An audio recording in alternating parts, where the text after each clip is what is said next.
गोविंद जय जय रामरमण हरि गोविंद जय जय गोविंद जय जय गोपाल जय जय गोविंद जय जय गोपाल जय जय राधा रमण हरि गोविंद जय जय राधा रमण हरि गोविंद जय जय गोविंद जय जय गोपाल जय जय गोविंद जय जय गोपाल जय जय राधा रमण हरि गोविंद जय जय राधा रमण हरि गोविंद जय जय बोल वृंदावन बिहारी लाल की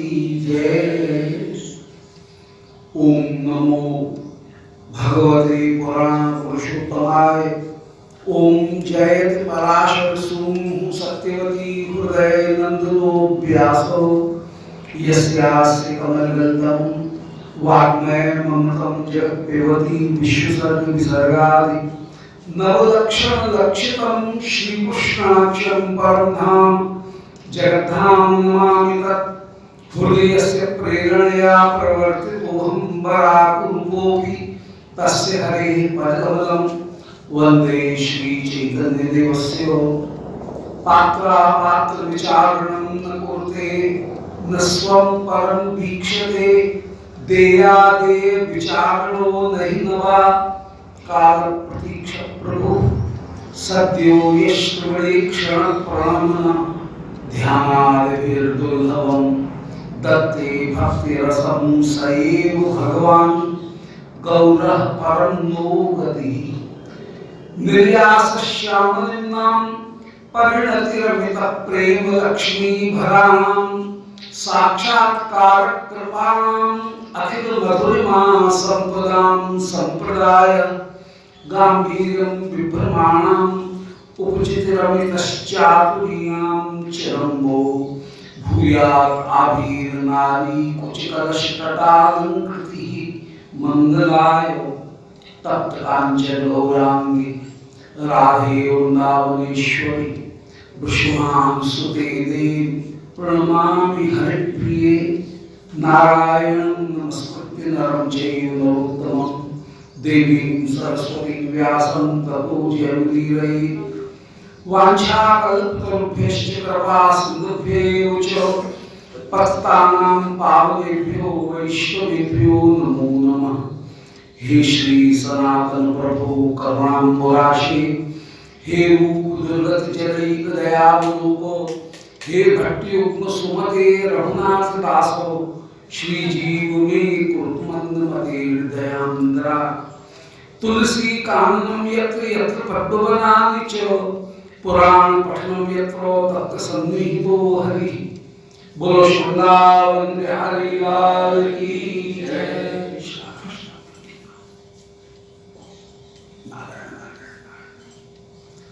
परम मंगल श्रीमद् चैतन्य चरितामृत मध्य लीला प्रथम परिच्छेद 30वीं पैरा। श्री कविराज गोस्वामी पाद श्री मध्य लीला के विभिन्न सूत्रों का निरूपण कर रहे थे। विभिन्न लीलाएं उनकी सूची स्थापित कर रहे थे। इन जिन लीलाओं का श्री वृंदावन दास जी ने श्री चैतन्य भागवत में निरूपण कर दिया, उन चरित्रों का केवल नाम परिगणन उनकी सूची निरूपण कर रहे हैं सूत्र रूप में। और उनमें भी विशेष विशेष जो वस्तु हैं उनका उल्लेख कर रहे हैं। जैसे श्री रूप सनातन के चरित्र का कुछ निरूपण किया, परंतु श्री रूप गोस्वामी पाद श्री सनातन गोस्वामी पाद उनके ग्रंथों का वहां पर उल्लेख नहीं है चैतन्य भागवत में, उनका यहाँ उल्लेख कर रहे हैं विशेष रूप से।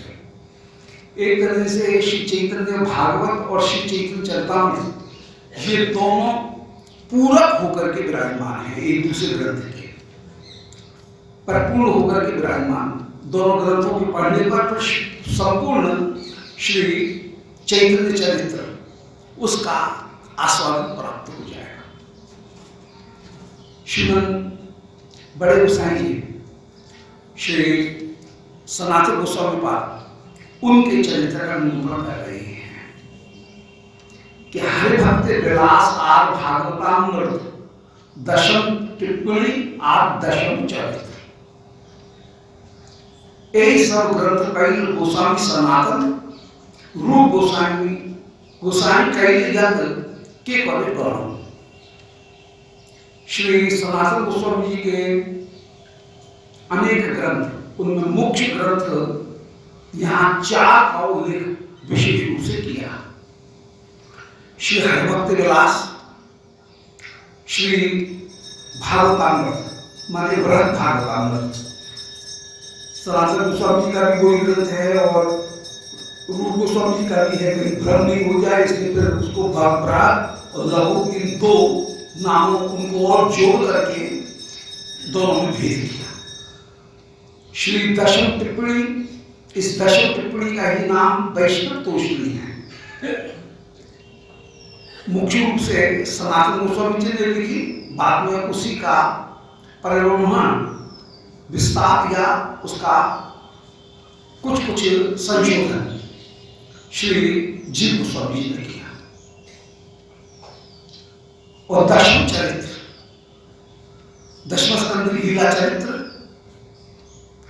लीला स्तव, ये 4 ग्रंथ श्री सनातन गोस्वामी जी के द्वारा प्रकट किए गए।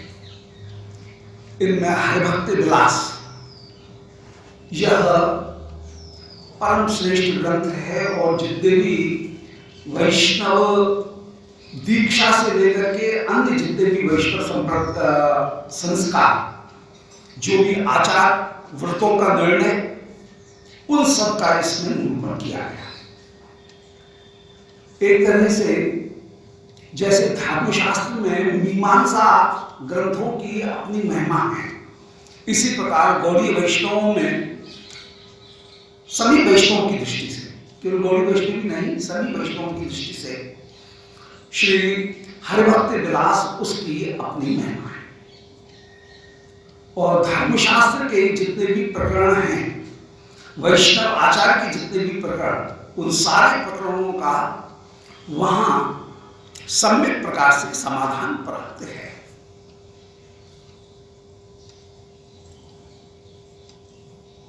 धर्म के विषय में ये कहा गया कि धर्म के 4 विभाग हैं। धर्म का एक विभाग है दर्शन या फिलॉसफी। दर्शन फिलॉसफी 2 अलग अलग चीज हैं, पर सामान्य तौर में फिर एक ही कह दिया जाएगा। यदि दोनों चीज भिन्न भिन्न है, दर्शन अलग चीज है, फिलॉसफी अलग चीज है। तो धर्म का परम विद्वान श्री डॉक्टर राधाकृष्णन, भारतवर्ष के प्रधान राष्ट्रपति भी रहे, बड़े प्रसिद्ध विद्वान है अंतर्राष्ट्रीय।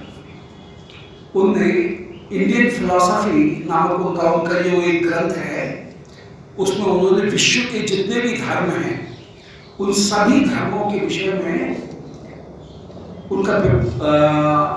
उनके तत्वों का विश्लेषण किया।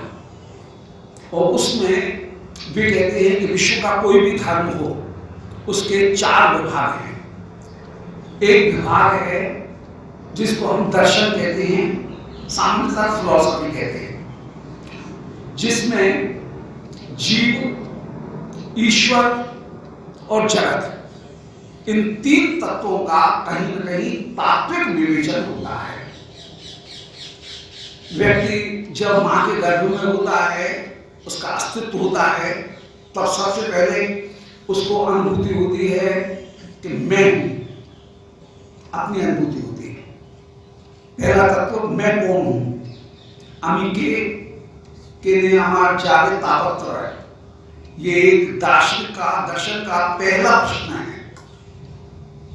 किसी बुद्धिमान व्यक्ति के हृदय में सबसे पहले प्रश्न यही आता है कि मैं कौन हूं। फिर दूसरा प्रश्न आता है कि मुझसे भिन्न ये सारा जगत भी है, इस जगत के साथ में मेरा क्या संबंध है और इस जगत का उपयोग मैं कैसे करूं, ये जगत काहे के लिए है। उसको लगता ये है कि ये जगत मेरे उपयोग के लिए है, मैं भोगता हूं, ये जगत भोग्य होकर के विराजमान है। सामान्यतः अज्ञान में मोहित होकर के जीव इसी तरह से सोचता है। तो दूसरा तत्व जो देखता है वो ये देखता है कि मैं हूं, मुझसे भिन्न ये जगत है, भोक्ता मैं हूं, भोग्य यह जगत है।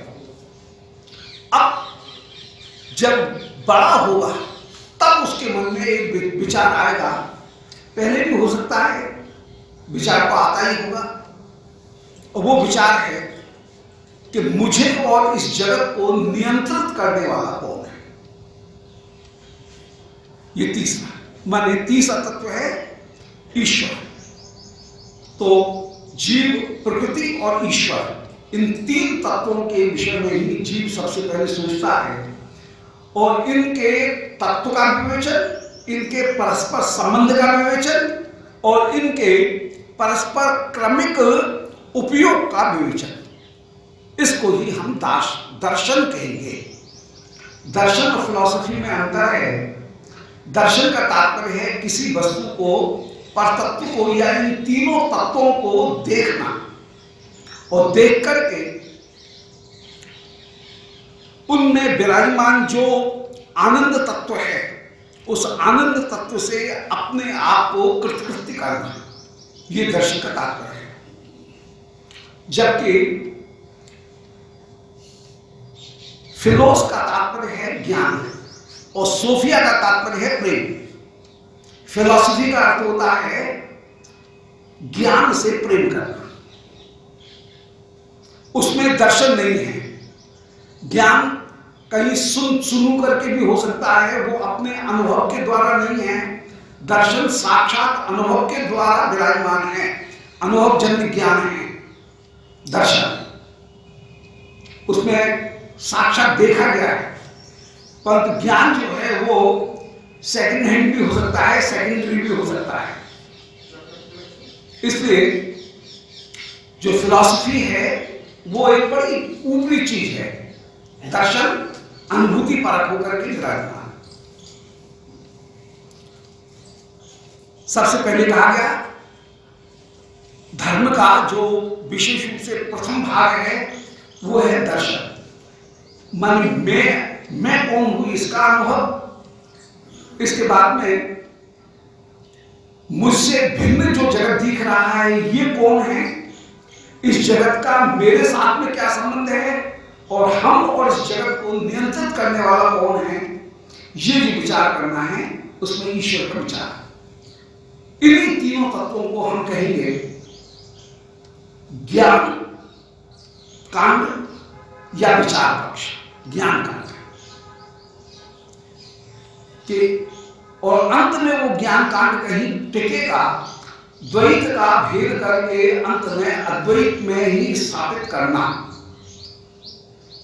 अद्वैत ज्ञान तत्व में वदन्ति तत्तत्त्वविदस्तत्त्वं यज्ञानम् अद्वयम् ब्रह्मेति परमात्मेति भगवान शब्दते। पर दृश्यमान जगत है। अब ज्ञानी ये कहकर के टाल देगा कि जो द्वैत दिख रहा है वो भ्रम है, परंतु वैष्णव कहेंगे नहीं, जगत भ्रम नहीं है। जगत जो है वह ईश्वर की शक्ति है।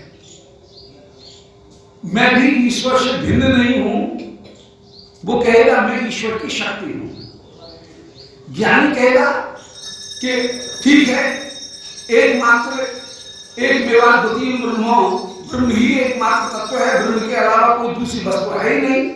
परंतु उसके सामने एक प्रश्न, यक्ष प्रश्न खड़ा रहेगा कि द्वैत तो सामने दिख रहा है, उसको कहां ले जाओगे? तुम कह रहे हो ब्रह्म के अलावा कोई चीज नहीं है, परंतु द्वैत तो सामने दिख रहा है, उसको मिटाओगे कैसे? उसको ले कहां जाओगे?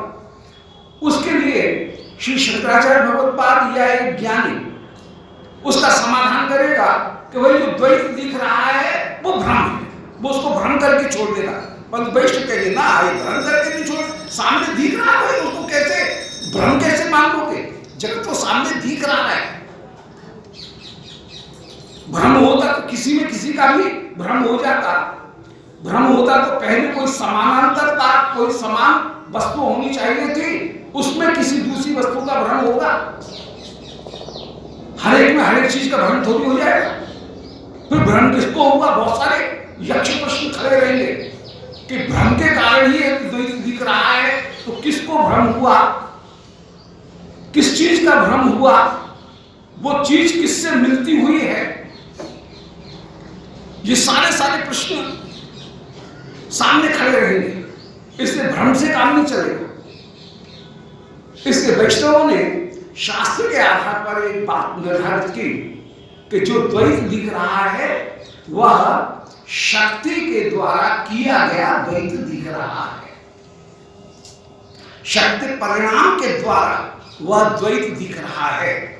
श्री प्रभु में अचिंत्य नाम करके एक शक्ति है, उस शक्ति के अंतर्गत ही तीन शक्तियां हैं, जीव शक्ति, माया शक्ति और स्वरूप शक्ति। स्वरूप शक्ति से भगवान अपने नाम धाम रूप लीला परकर इनमें सदा विराजमान है।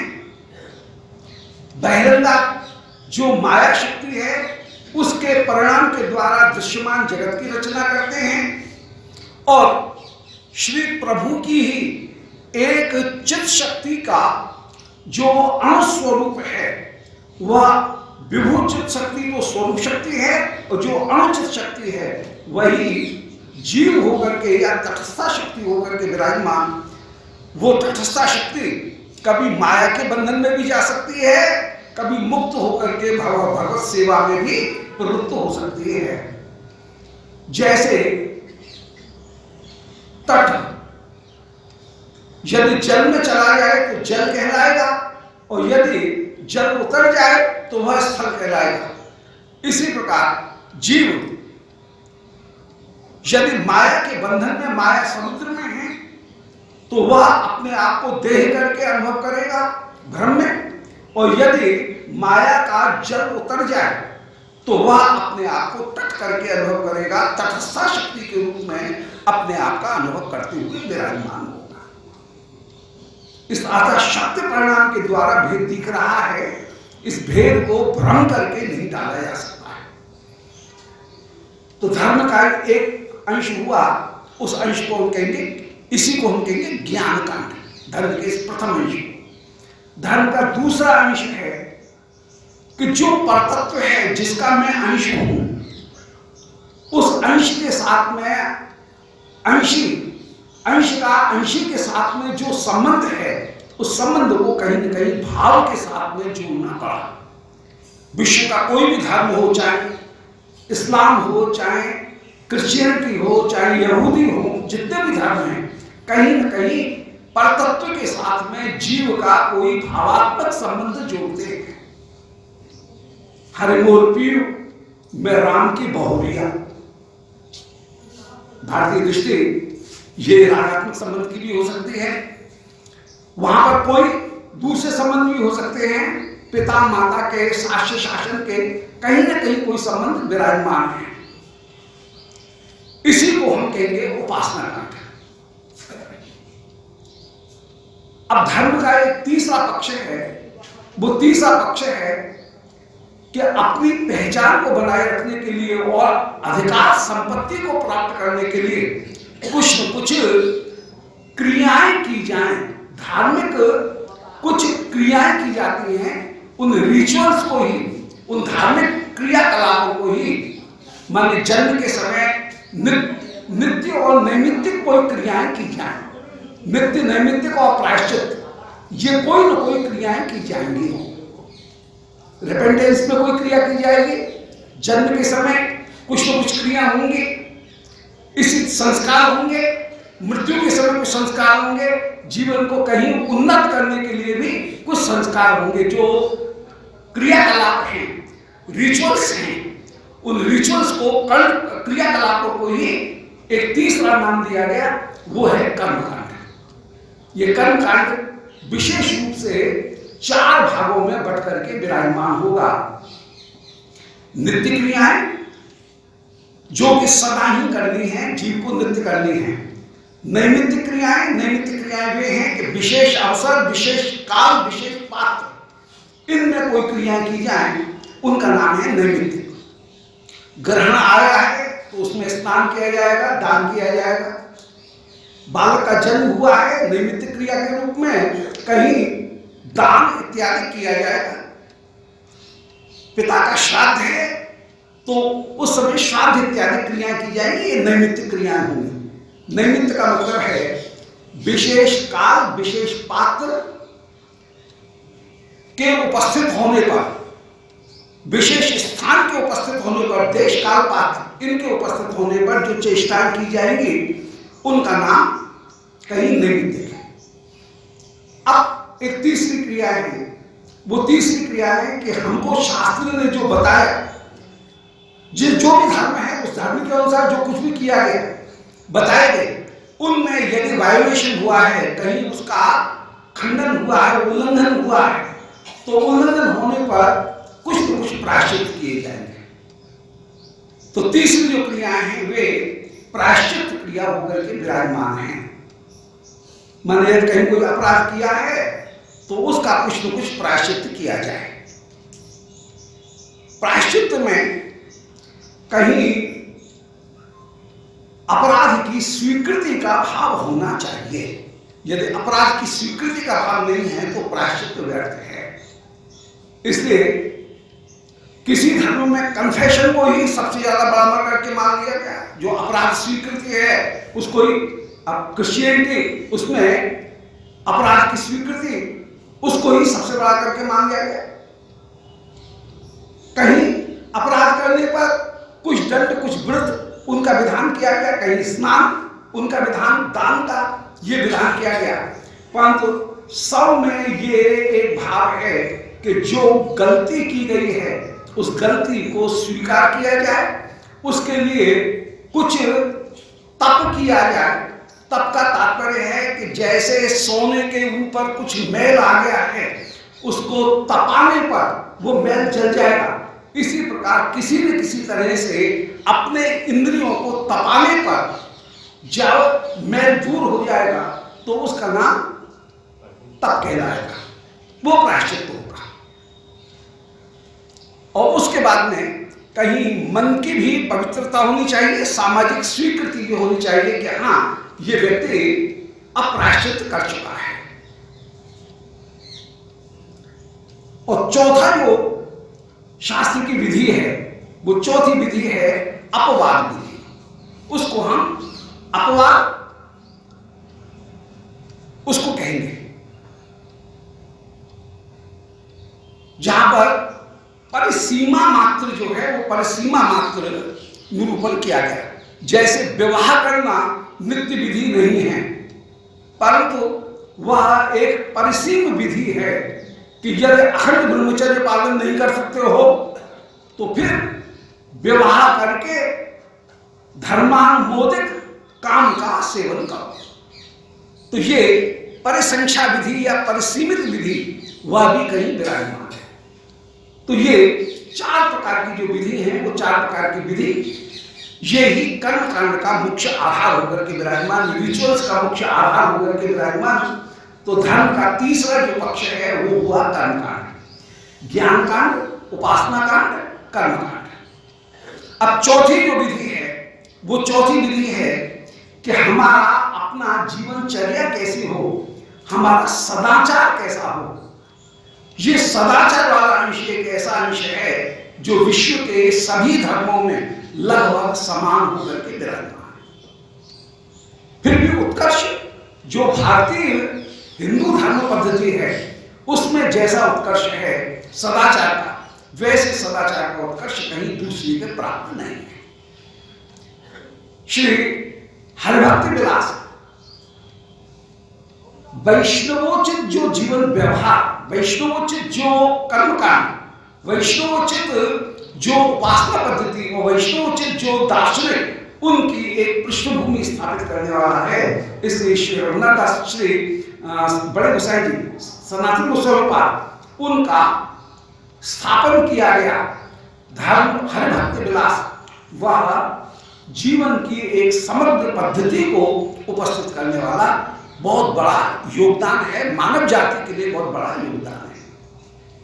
श्री सनातन गोस्वामी जी ने हरिभक्त विलास प्रकट किया और हरिभक्त विलास में धर्म शास्त्र के अनुसार जितने भी व्रत उत्सवों के स्थापन, भाई पूर्व विद्या होगा कि पर विद्या होगा, कैसे क्या करना है, ये सारी स्थापना, और उसमें कहीं जो मूल जीव का धर्म है, जैव धर्म, उस जैव धर्म में बाधा न पड़े, इसकी एक व्यवस्था की। श्री सनातन गोस्वामी जी का दूसरा बहुत बड़ा योगदान वैष्णव जगत को उनकी कृपा, वो कृपा है हरिभक्त विलास भागवतामृत, वृहद भागवतामृत। एक शब्द में देखिए कोई कहे कि वृहद भागवतामृत का सार क्या है, तो एक शब्द में कहा जाएगा सर्वोत्तम उपास्य, सर्वोत्तम जीवन का प्रयोजन और सर्वोत्तम साधन पद्धति को स्थापित करने वाला ग्रंथ, उसका नाम है वृहद भागवतामृत।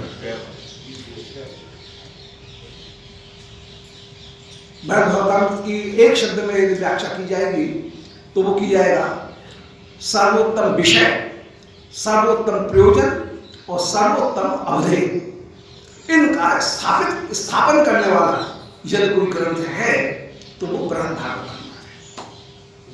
अब सर्वोत्तम विषय, उसका यदि निर्धारण करने के लिए बैठेंगे तो श्री वृहद भागवतामृत के दो खंड हैं। श्री पहला जो खंड है वह कहीं कृष्ण कृपा अधिकारी कौन है इसका स्थापन, और दूसरे में सर्वोत्तम स्थान कौन सा है, श्रीमद् गोलोक महिमा, इन दोनों का प्रतिपादन करने वाला यह अद्भुत ग्रंथ है। प्रथम खंड जो है उस प्रथम खंड में एक कथानक के माध्यम से कि नारद जी कृष्ण कृपा प्राप्त व्यक्ति का निर्धारण करने के लिए गए, कभी विचरण कर रहे हैं प्रयाग में किसी तीर्थ में, और वहां किसी राजा का दर्शन किया, ब्राह्मण वहां के जो क्षेत्रीय राजा हैं उनका दर्शन किया, और कह रहे हैं तुम कृष्ण कृपा के अधिकारी हो, और वे कह रहे हैं कि नहीं, मैं कृष्ण कृपा का अधिकारी नहीं हूं, मैं तो सना चक्रवर्ती राजा के अधीन हूं, मेरे ऊपर कृष्ण कृपा कहाँ है। कृष्ण कृपा के अधिकारी तो वास्तव में संपत्ति को देखा जाए तो चक्रवर्ती महाराज हैं, उनका कोई भी आदेश आ जाता है, हमारे पास में तो बहुत छोटा सा वैभव है, उसके हिसाब से यहाँ पर आकर के हम भजन कर रहे हैं, कुछ कर लेते हैं प्रजा को, परंतु मैं तो विश्व में डूबा हुआ हूँ, मेरे ऊपर कृष्ण कृपा नहीं है। कृष्ण कृपा के अधिकारी यदि कोई हैं तो वे चक्रवर्ती राजा हैं। नारद जी पहुंचे चक्रवर्ती राजा के पास में, क्या वैभव है, क्या पुष्करणी है, क्या विमान है, ठाकुर जी के कैसे ऊंचे ऊंचे गोपुर हैं, मंदिर हैं, देख करके कह रहे हैं कृष्ण कृपा के अधिकारी तुम हो। अब वो चक्रवर्ती राजा कह रहे हैं हमारे मेरे ऊपर कृष्ण कृपा कहाँ है। पता लगता है कि आज उस सीमांत पर उस व्यक्ति ने, उस राजा ने राजकीय जो धन था उसको बचा लिया, कोष में जमा नहीं किया है। कभी पता लगा कि वो जो सीमांत का राजा है उसने अपने आप को स्वतंत्र राजा घोषित कर दिया। आए दिन ये समस्या आती रहती है, मैं तो केवल दिखावा मात्र करता हूँ भजन का, भजन करने का मुझे तो फुर्सत ही नहीं है, ये राजकीय हाय हाय में ही सदा फंसा रहता हूँ।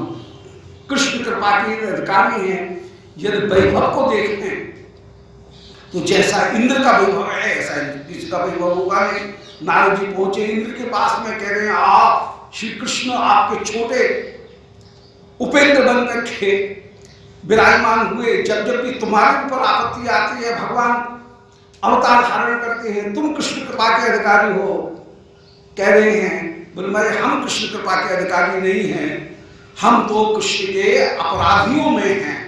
उनके ब्रज का नाश करने के लिए मैंने वर्षा की छोटी छोटी सी बात पर एक पेड़ पौधे के लिए, कल्प वृक्ष के लिए उनसे युद्ध करने के लिए तैयार हो गया।